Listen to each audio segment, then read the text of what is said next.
Segunda Reis, capítulo 8, versículo 16 e 18. Quem achou da glória a Deus?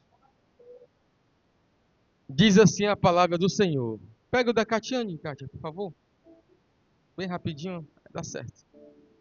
Diz assim: No ano 5º do reinado de Jorão, filho de Acabe, rei de Israel, reinando ainda Josafá em Judá, começou a reinar Jeorão, filho de Josafá, rei de Judá. Era ele da idade de 32 anos, quando começou a reinar, e reinou 8 anos em Jerusalém.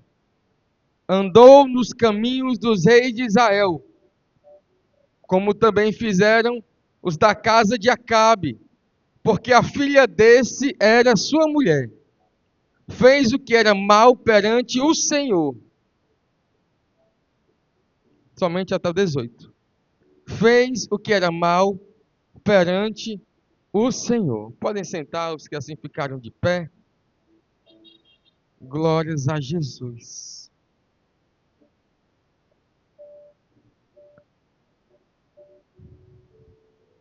Eu tenho um tema, irmão, para essa palavra. E eu me meto em cada um, irmão.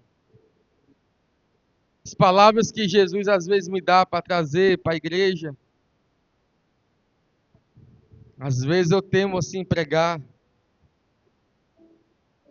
Mas eu quero que você escute com bastante atenção a mensagem que nessa noite vai ser exposta para você. O tema desta mensagem, se você puder anotar e quiser anotar no seu caderninho, tá? Só lembrando que quem não tiver o caderninho, pode solicitar que eu peço outro. Quem não tem e quiser, também pode falar. O tema da mensagem é: feridas que clamam por cura. Você pode repetir comigo essa palavra? Mudou alguma coisa aí, João Vitor? Impressão? Não? Você pode repetir, diga: feridas que clamam por cura. Glórias a Jesus. Segunda Reis está falando de um homem. Todo o livro de Reis é dedicado aos reis de Israel. Nós temos 20 reis na região de Judá e 19 na região do norte, que é a região de Israel. E aqui nós temos mais um rei que se levanta. Quem sabe daqui a um tempo, quando terminar as parábolas, terminar as bem-aventuranças, terminar o livro de Atos, que é os meus pensamentos para o futuro, do próximo ano, a gente faça uma série sobre os reis de Israel, pregando sobre todos os reis do norte, os reis do sul. 19 com 20, 39, né? 39 quartas-feiras, dá quase um ano aí, né? De repente a gente pode fazer uma série só dos reis de Israel, assim como lá no Pastor Ebster, eu fiz sobre os juízes de Israel. Preguei os 16 juízes em sequência lá, e foi uma bênção. Então, Jorão, ele é filho de Josafá. E a Bíblia fala que Josafá foi um ótimo rei. A Bíblia diz que Josafá foi alguém que agradou a Deus. Olha só o que foi que Josafá fez. Os feitos de Josafá. Primeiro, Josafá buscou a Deus. Josafá buscou a Deus. Segundo, Josafá destruiu a idolatria no meio do povo da tribo de Judá, do reino do sul. Ele destruiu os altares de idolatria. Terceira coisa que Josafá fez, ele mandou os levitas e os sacerdotes ir ensinar o povo as leis. E a quarta coisa que Josafá fez, ele fez uma aliança com Deus. Então Josafá era um rei que tinha muitas qualidades. buscou a Deus, destruiu a idolatria, mandou levitas e sacerdotes ensinar o povo e fez uma aliança com Deus. Mas o filho de Josafá, por nome Jeorão, não desejou seguir os passos do pai. Jeorão, ele olha para o reino do norte, do qual a Bíblia diz que nenhum rei da tribo do norte foi justo diante de Deus. Nenhum. Dos 19, nenhum serviu a Deus. E é para lá que Jeorão olha.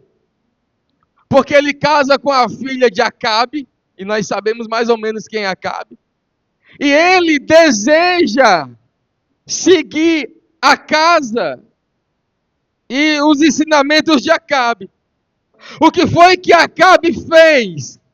Primeiro, ele casou com Jezebel, uma mulher que era de povo estrangeiro e que isso feria o mandamento de Deus. Uma mulher que se levantou de uma forma muito horrível contra os homens de Deus e ela foi um dos motivos maiores da ira de Deus sobre o reino do norte. Segunda coisa que Acabe fez, ele promoveu a idolatria. Enquanto Josafá destruiu a idolatria, Acabe promove a idolatria. Terceira coisa que Acabe faz, ele persegue os profetas de Deus, Elias e toda a galera que estava por lá. E a quarta coisa, ele faz o povo adorar exclusivamente a Baal, um deus pagão. Então aqui eu quero deixar um plano de fundo para você ver quem era um e quem era outro. E desses dois, Jorão desonra a sua casa, deixa o legado do seu pai e ele decide andar de acordo aos atos de Acabe. Então você perceba, um homem de 32 anos vai começar a reinar. Ele escolhe a casa da desonra em vez da casa da honra. E aí, não em Reis, mas em Crônicas, nós vamos ver o que foi que Jorão fez. Quero que você acompanhe comigo na sua Bíblia. 2 Crônicas, capítulo 21.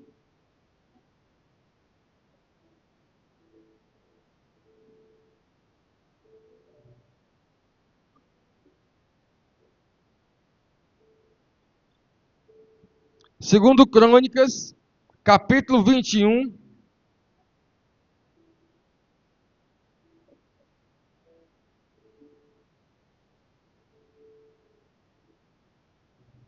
Eu até falei errado, né, irmãos? Não é segunda Crônicas, é segundo Crônicas. Porque aqui não é uma carta, é um livro. Quando você vai para o Novo Testamento, você vai ver Pedro escrevendo, então é primeira de Pedro, segunda de Pedro, primeira de João, segunda de João, terceira de João, primeira carta do apóstolo Paulo a Timóteo, primeira, segunda.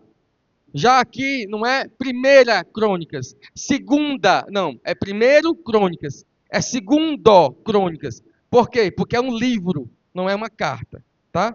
Só porque eu lembrei agora aqui dessa observação que eu acabei de dizer. Segundo Crônicas, capítulo 21, versículo 12. O livro de Crônicas e o livro de Reis são livros que se completam, porque os dois narram praticamente a mesma história. Tá certo? A mesma história praticamente. Segundo Crônicas, capítulo 21, versículo 12. Vamos ver o que foi que Jeorão fez. E aí a gente vai começar a pregar.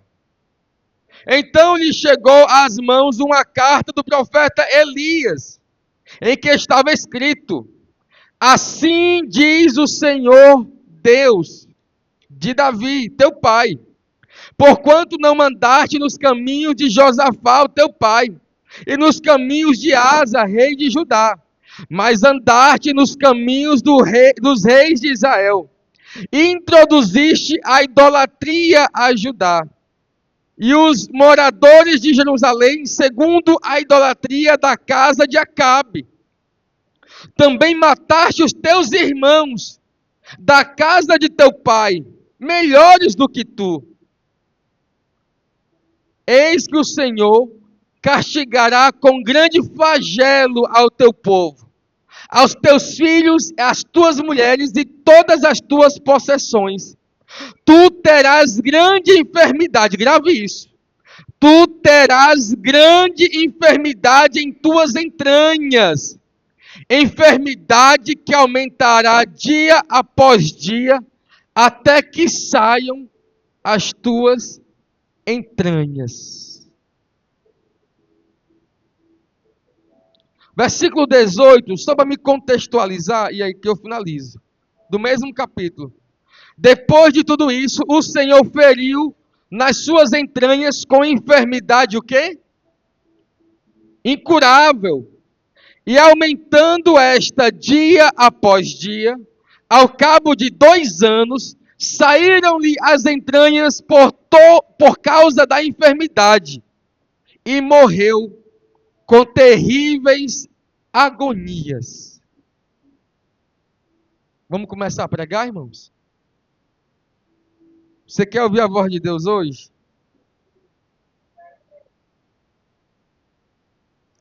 Os atos de Jeorão levaram ele a uma decadência. Preste bastante atenção, irmão. Me perdoe, mas olhe bastante para o que eu estou dizendo. Tudo que Jeorão fez levou ele para uma decadência espiritual. Primeiro, ele se afasta do Senhor. Jeorão se afasta do Senhor. Afastar-se de Deus é a condição humana pós-Adão. O homem afastou-se de Deus. Daí uma doutrina chamada depravação total. O homem se distanciou do Senhor em totalidade. O homem está totalmente desligado de Deus. Ele se afasta de Deus. Quando ele se afasta de Deus, irmãos, as atitudes dele são as piores possíveis. Porque o texto que nós lemos, eu só estou explicando o texto que nós já lemos, está dizendo que ele introduziu e induziu o povo à idolatria. Um homem que se afasta de Deus induzirá outros homens a práticas pecaminosas. Um homem que se distancia de Deus induzirá o povo. A idolatria já estava no coração dele. Um homem longe de Deus tem o seu coração, João Vitor, corrompido, caído. E a sua influência é perigosa, porque a sua influência é o reflexo de quem governa o seu coração. Todo mundo hoje em dia é influência digital. E às vezes a gente gosta de seguir a galera que não influencia em nada. Às vezes a gente gosta de seguir a galera que não tem nada para passar. Que não seja aquilo que o seu coração é governado. A mentira, o engano, a luxúria, a fantasia, de tudo aquilo que não é verdade. Seria muito bom se nós tivéssemos coragem de deixar de seguir a galera que não segue a Jesus. Seria muito bom se a gente tivesse coragem de deixar de seguir alguém que não deveria influenciar em nada a nossa vida. Porque o homem no pecado, afastado de Deus, ele influencia. E essa influência reflete quem governa o coração daquele homem. Deixa eu fazer uma pergunta para mim e para você nessa noite. Eu vou pregar nessa noite para você escutar. Quem tem governado o teu coração verdadeiramente? Quem tem sido o Senhor que está no trono do teu coração, entronizado, é Ele que rege, Ele que governa, Ele que manda e comanda. Quem tem sido o governante da nossa mente? Porque o homem longe de Deus, ele é governado pelos seus prazeres, pelas suas mentiras. E esse homem chamado Jeorão, ele se afasta de Deus. Ele vai para a idolatria, ele influencia um povo inteiro ao erro. E a terceira coisa que ele faz, irmãos, é que ele matou os seus irmãos. O texto diz, eu gosto da minha outra Bíblia, na tradução dela vai dizer, subindo ele, alguém tem a Bíblia que tem essa tradução? Que quando ele sobe ao trono, ele mata os irmãos da casa do seu pai? Na sua Bíblia está assim? Subindo ele. Tem alguém com a Bíblia com essa tradução, irmãos? É? Tá aí. É igual a minha. É. Como é que está aí? É lá de 2 Reis. É em 2 Reis. É o capítulo 8. Deixa eu ver aqui. É porque eu não li o texto aí, então eu não estou lembrado aqui. Deixa eu ver aqui.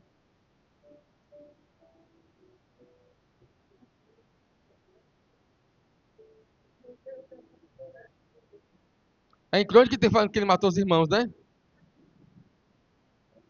Certo. Versículo 14, 2 Crônicas. Não, não, não, não, não. Ah, achei. É o versículo 4 de 2 Crônicas 21. Leia na sua Bíblia, que a sua Bíblia é a mesma tradução da minha. 21, 4. Aqui a minha está dizendo assim, ó. Tendo Jeorão assumido o reinado de seu pai. Mas aí a tua vai dizer diferente.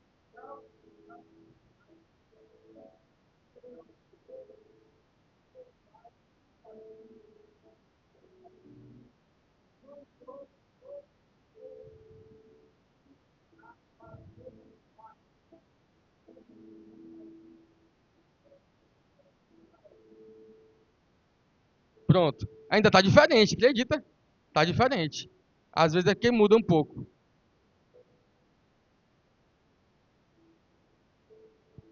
Pronto. Me dê aqui a sua Bíblia, irmã. Por favor. Deixa eu ler aqui. Isso. É o 4. Deixa eu ler aqui. E subindo Jeorão ao reino de seu pai, e havendo-se fortificado, matou todos os seus irmãos à espada, como também alguns dos príncipes de Israel. Essa é a tradução que eu estava lendo hoje, as duas Bíblias, e essa aqui me chamou a atenção. Não adianta subir se os outros estão morrendo. Não adianta subir. Ele sobe ao trono e mata os irmãos à espada. Ele sobe ao trono e mata os príncipes do reinado. Pode ser na empresa, pode ser na igreja, pode ser onde for. Deus não levanta ninguém para matar os irmãos. Deus não levanta ninguém para matar o outro. Deus não nos levantará para sermos instrumento de morte para ninguém. Se Deus levanta você e ao teu redor tem morte, algo de errado não está certo. Não foi Deus que levantou. Porque quando Deus nos levanta, não é para a morte, é para a vida. Subiu, mas matou os irmãos da casa do seu pai. E o pior, irmão, é que nenhum de nós está fora dessa realidade como pecador. Jeorão é um exemplo horrível de um homem caído. E todos nós que estamos aqui hoje, temos que ter o máximo de cuidado. Porque eu quero falar agora, dentro da mensagem, sobre as feridas. Por causa das atitudes de Jeorão, o Senhor feriu ele. E as nossas atitudes geram feridas em nós mesmos. E a maioria de nós, quando falamos sobre isso, diz, não, é porque o irmão me feriu. É porque fulano me feriu, o patrão me feriu, o empregado me feriu, a irmã me feriu, o pastor me feriu. Quando na verdade, nós somos os causadores das nossas próprias feridas. Sabe por quê? Porque todo aquele que diz que foi traído, talvez um dia já traiu também. Porque todo aquele que diz que um dia foi enganado, talvez também já enganou alguém. Porque todo aquele que diz que foi ferido, um dia já feriu. Traído, um dia já traiu. Enganado, um dia já enganou. Ou não? Todos nós que estamos aqui nessa noite, irmãos, é culto de ceia. Mesa. Mesa fala de duas coisas. Mesa fala de restauração e mesa fala de revelação, exposição. Ela revela quem está na mesa, a ceia revela quem está na mesa e ela cura quem está na mesa. Georão recebeu uma ferida por causa das suas atitudes. E nós que estamos aqui, que somos crentes em Jesus, mesmo sendo crente, ainda colhemos do plantio da velha criatura. Ainda estamos colhendo do plantio da velha criatura lá não sei da onde. Ou você acha que não? Por que Paulo, o maior missionário do Novo Testamento, passou 80% do seu ministério preso? Por quê? Quem era Paulo? O que foi que aconteceu com ele? Por isso há feridas abertas que precisam e clamam por cura. Você que está aqui nessa noite, escute o que eu estou lhe dizendo. Há muita coisa que Deus ainda quer trabalhar e tratar dentro de você. Há muitas feridas dentro de você que está clamando por cura, consequência de atos errados. Mas que Deus se apresente agora como aquele que vem com bálsamo, que vem com cura. Georão é alguém que foi ferido por Deus, as suas entranhas saíram e ele até morreu, porque não houve arrependimento na pessoa de Georão. Porque a Bíblia revela que ele decidiu andar no caminho de Acabe, idolatria, mentira. Ele andou conforme a vontade do seu coração. Deus, Ele quer curar cada um de nós. Nós estamos em um processo. Eu não sei se está 100% certo alguém dizer que a igreja é um hospital. Eu não sei. Ela tem cura? Tem. Tem restauração? Tem. Seja no corpo, seja na alma? Tem. Nós estamos aqui, irmãos, para sermos por Deus tratado e curado. Nós precisamos ser por Deus transformado dia após dia. E a mesa é o lugar disso. Porque um dia nós já fomos Georão. Um dia nós já enganamos, já traímos, já mentimos. E talvez em nós ainda há feridas abertas, só que essas feridas estão clamando. Vou dizer de novo, essas feridas estão clamando para serem curadas. Porque através de Jesus, Ele dá a oportunidade para que a gente receba cura do céu. Quando nós chegamos aqui, irmãos, quando nós chegamos neste lugar, ou em qualquer outra igreja que você já fez parte, como foi a forma que Jesus te encontrou? Como foi a forma que Jesus te chamou? Nós não podemos chegar na casa do Senhor, na igreja, no local de adoração, como tendo... Eu tenho uma mensagem, eu não vou pregar, eu não preguei ela ainda, mas fala sobre isso. Deus já falou tanto no meu coração sobre isso. Eu não tenho razão de tudo. Eu não sei sobre tudo. Eu não sou o dono da razão e da verdade. Não é eu que tenho a verdade, é a verdade que deve ter a mim. Logo, quando eu chego diante de Deus, eu preciso chegar como aquele que precisa da misericórdia e da graça. Eu chego como aquele que eu não sei de absolutamente nada. Eu não sei. E eu preciso me colocar diante dele e esperar e pedir, como disse Jeremias lá no livro de Lamentações, coloca a tua boca no pó, quem sabe ainda haja esperança. Aqui, Oséias capítulo 6, versículo 1.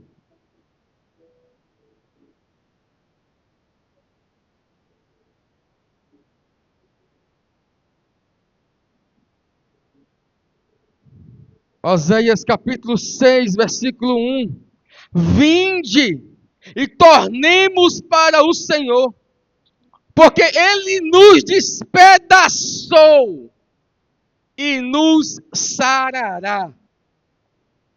Ele fez a ferida e Ele a ligará. Jó capítulo 5, eu amo demais esse texto de Jó. Jó capítulo 5, versículo 18.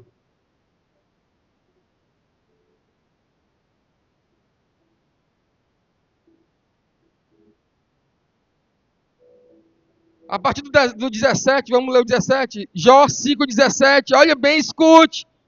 Pelo amor de Jesus Cristo, escute esta palavra. Bem-aventurado é o homem a quem Deus disciplina. Não despreze, pois, a disciplina do Todo-Poderoso, porque Ele faz a ferida e Ele mesmo a ata. Ele fere e as suas mãos cura. É Ele que faz. Você sabe o que a Bíblia é, irmãos? Ela é água viva para cada um de nós, ela é fonte. Beba desta palavra que está sendo jorrada, como alguém que precisa desta água para viver. A palavra, como eu disse para o rapaz esses dias, a palavra fere. Mas a palavra não fere como o mundo fere. Eu não estou falando do mundo, eu não estou falando da indireta, eu não estou falando do apontamento, eu não estou falando do julgamento. Eu estou falando que a palavra, ela fere o nosso coração, revelando quem somos e mostrando o que Deus quer de nós. A palavra fere o nosso ego, o nosso eu, a nossa vontade, o nosso pecado. Agostinho de Hipona, pai da igreja do século IV, tem uma frase que eu amo. Ele diz assim, feriste o meu coração com a tua palavra e eu te amei. Eu amo essa palavra dele. Porque quando Jesus nos fere com a palavra, esta palavra que fere, ela também cura.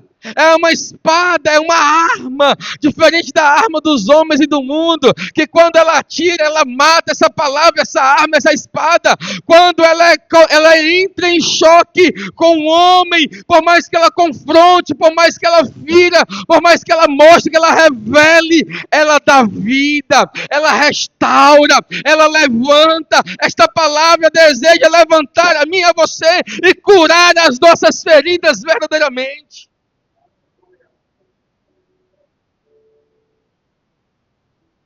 Não é quem me feriu, irmão.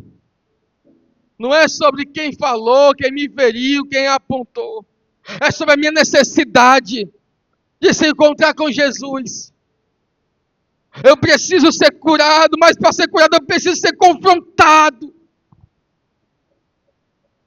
E eu vou dizer uma coisa para você, irmão.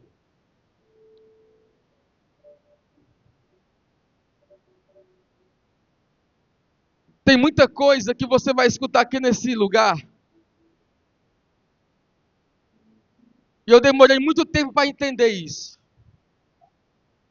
Tem muita coisa que é fruto, não é de 1 ano, de 2 anos, é um fruto de muito tempo. Nós entramos no mês de junho e eu lembrei que foi no mês de junho de 2007 que eu fui para a igreja. Foi no mês do meu aniversário. Eu tinha 14 para 15 anos. E quando eu lembrei, esse ano, vão fazer 19 anos. 19 anos. Talvez algum aqui não era nem nascido, né? Os mais jovens aí, ó, tem gente aqui que não tem nem 19 anos, né? 10 anos, 7 anos, 8 anos, não era nem nascido. Alguns talvez eram adolescentes, crianças na época, jovens. E quando eu pensei que isso para mim era motivo de orgulho, eu percebi que já não era mais assim. Porque todo esse tempo na presença de Deus, e quando eu olho para a Escritura, eu percebo que eu preciso ainda ser tratado por Deus tanto. Eu percebo que eu preciso ser ferido por Deus, porque se eu não for ferido por Ele, eu ainda tenho feridas abertas. Eu ainda preciso ser tocado por Deus. Então eu não consigo bater a mão no peito e dizer, tenho 19 anos de crente. Mas eu preciso dizer, tenho ainda muitas feridas para ser tratadas por Deus.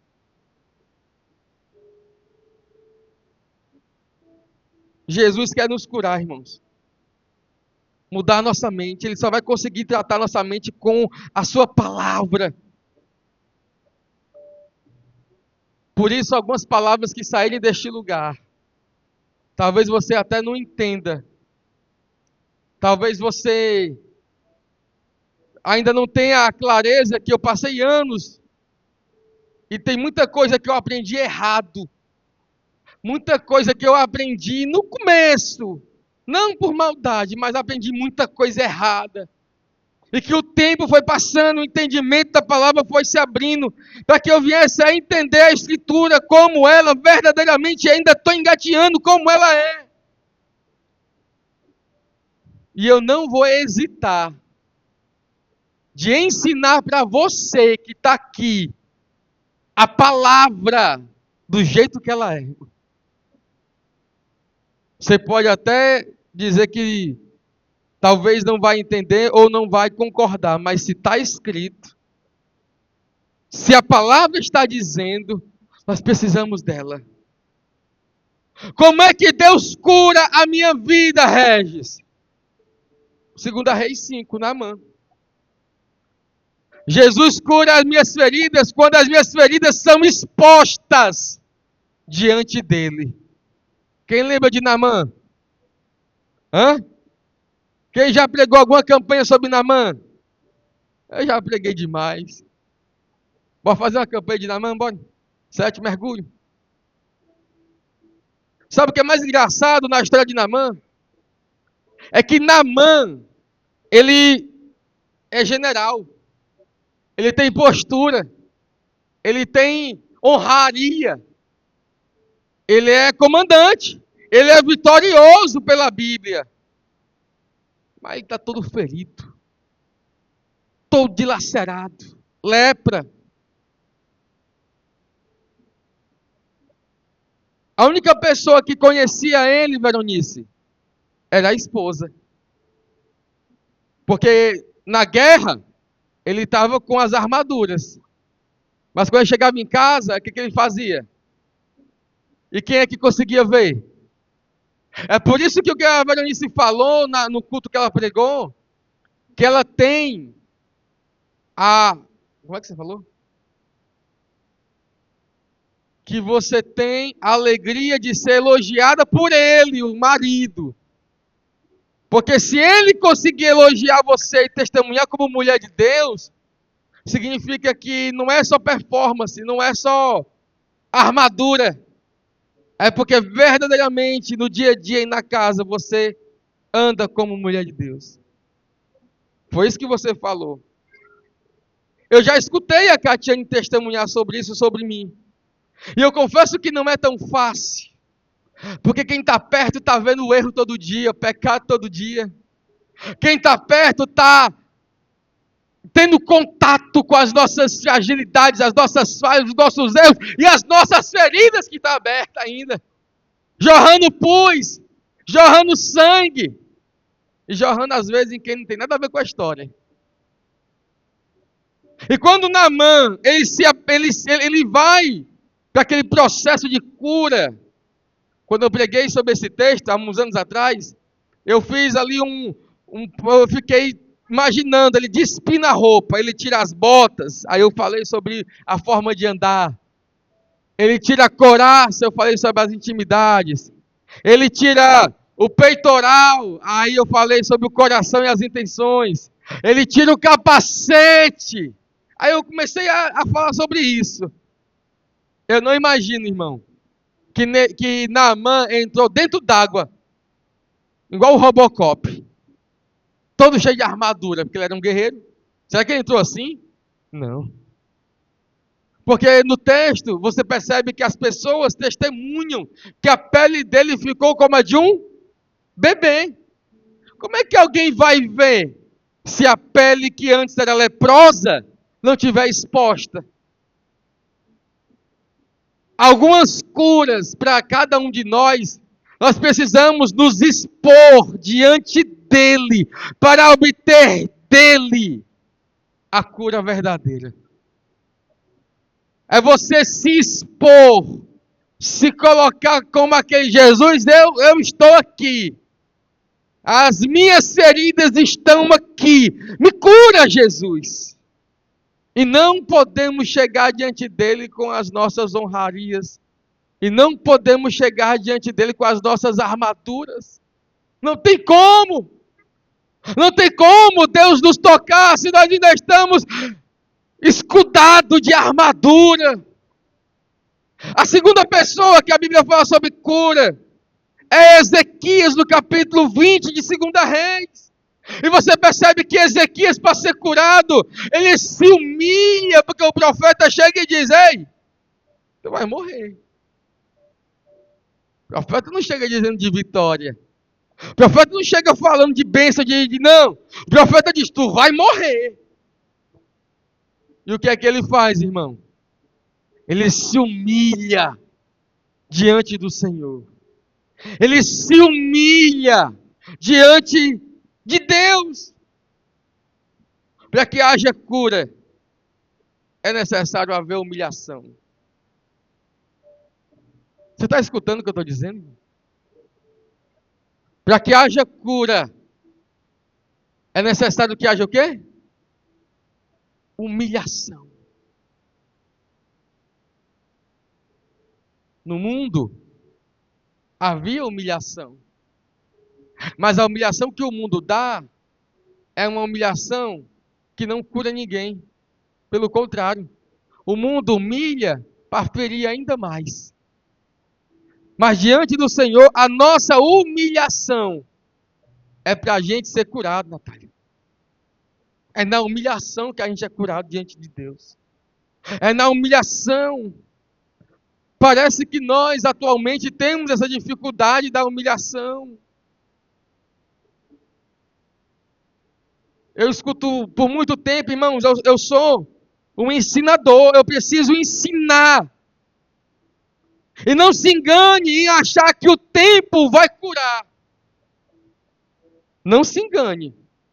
O tempo não cura, ele só alivia. Tempo não cura. Não, irmão, o tempo, deixa dar tempo. Não. Somente Cristo e a sua cruz consegue curar e restaurar. Agora, o tempo, ele pode ser na espécie de uma ferramenta, mas a cura verdadeira para a nossa vida vem através de Cristo, sola Cristo, solus Cristo, e através da sua cruz. É aqui, ó, que nós somos curados, viu? O tempo é uma seringa que só consegue armazenar o remédio, mas o que cura é o remédio de verdade. Então, Deus, Ele quer nos restaurar. Ele usa o tempo, mas o tempo não é o remédio. E aqui, irmãos, eu vou terminar. Nós vamos ceiar. Vou dizer uma coisa para você. Sabe como é que nós somos curados? É aqui, ó. O que significa essa mesa? O que significa o pão em específico, em particular? O que significa o pão? O corpo de... O que foi que aconteceu com o corpo de Cristo? Ele foi ferido. O corpo de Cristo foi ferido para que o meu corpo pudesse ser curado. Isaías 53 está escrito. Porque pelas suas pisaduras. O que é pisadura? O que é pisadura? Alguém sabe? Marcas dos seus pés.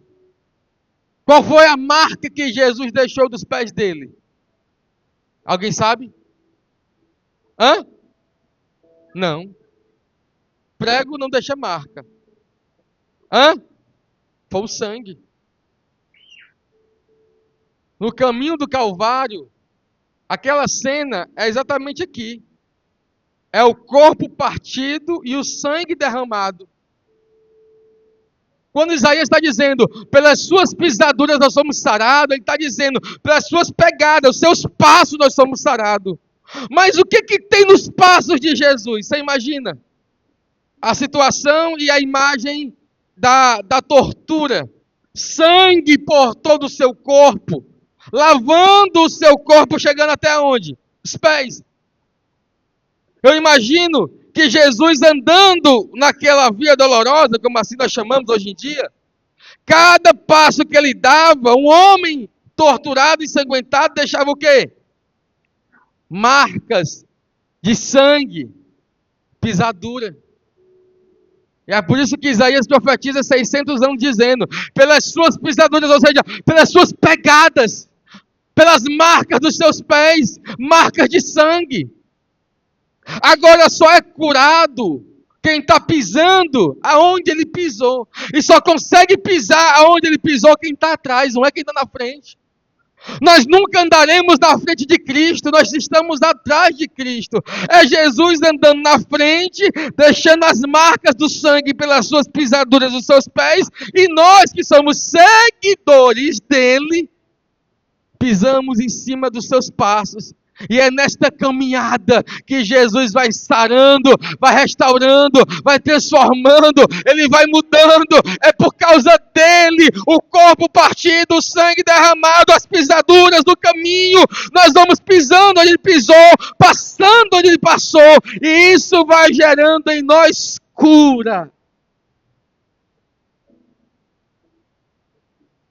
Cristo foi ferido na cruz, e é lá que eu sou curado. A glória de Deus restaura.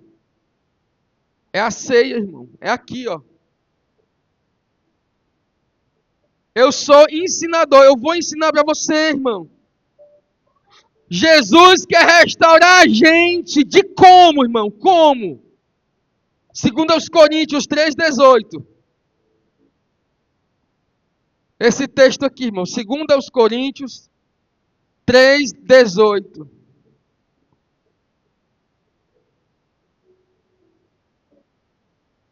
Eu acho que até um dia eu falei errado pro Regis, ele perguntou, eu falei 8,18. Não sei, mas é aqui, viu, Regis? 2 Coríntios 3,18. E todos nós, com o rosto desvendado, contemplando como por espelho a glória do Senhor, somos o quê?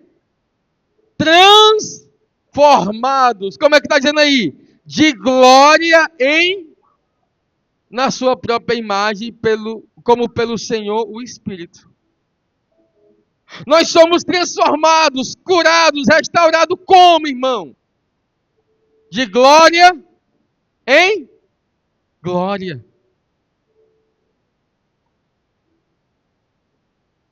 Eu sei que a gente aprende com os nossos erros.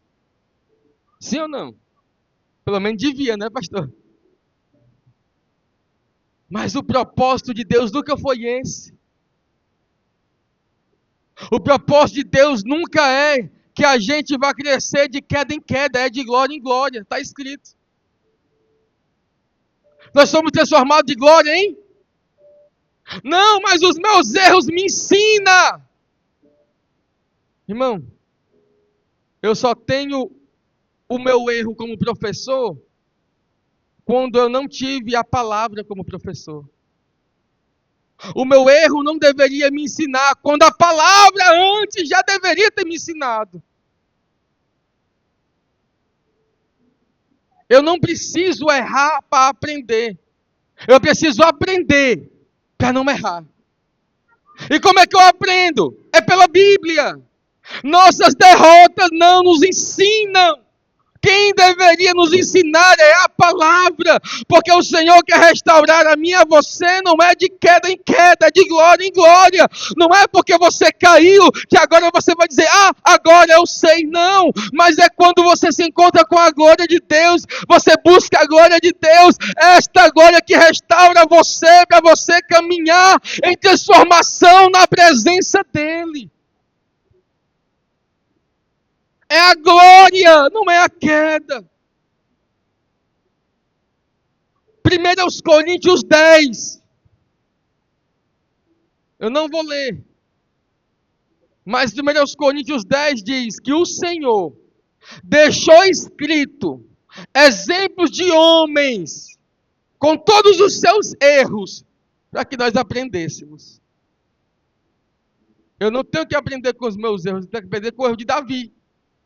Porque eu sei que Davi adulterou e deu errado, eu também não vou fazer. Eu aprendi com o erro dele, não foi com o meu. Eu tenho que aprender com o erro de Salomão. Eu tenho que aprender com o erro de Sansão. Eu tenho que aprender com o erro de Moisés. Eu tenho que aprender com o erro de Abraão, que não vale a pena mentir. Porque ele mentiu e deu errado. Logo eu também não tenho que mentir e dar errado e aprender. Eu tenho que aprender com ele para mim não mentir. Nossas feridas não serão restauradas pelas quedas, serão restauradas pela glória. É no momento como hoje de manhã, irmão, que nós tivemos. É um momento como aquele que o Senhor vai nos restaurando. E nós estamos aqui de novo. Faz aí a conta, quantas ceias dá no mês? 12. 12 ceias no ano, né? Uma por mês, 12. 10 anos, 120.